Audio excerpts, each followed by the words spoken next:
হয়েছে রে? ডাক্তার কি হয়েছে গো? ও রিপোর্টটা কি দেখলো মা? তোর না কেস কাকা, তোমার পুরা জটিল কেস।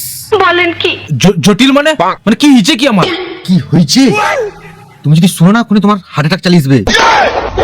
তোমার হৃৎপিণ্ডে দুটা টিউমার হয়েছে, আর যদি তাড়াতাড়ি অপারেশন নাই করো না, তাহলে তোমার সব হৃৎপিণ্ডটাকে কাটি বাদ দিয়ে দিতে হবে, জানো? खत्म। Bye bye, tata, goodbye, गया। আরে ও চামটু কাকা, আরে কি হইলা? আরে অত টেনশন লো নি, ভগবান আছে, সব ঠিক হয়ে যাবে। অত চাপ লো ওটা কেন তুমি? আরে ডাক্তার বাবু, তুমি যে কটা আমার হৃৎপিণ্ডে দুটা টিউমার হয়েছে, সেগা আমার টিউমার না, সেগা আমার বল্টুগা হার্নিয়া হয়েছে, সেই জন্য আমি এক্সরে করতে দিতেলি আর সবটার রিপোর্ট। আর তুমি শালা, তুমি গাঁজা খেয়ে ডাক্তারি পাস করছো শালা ডাক্তার।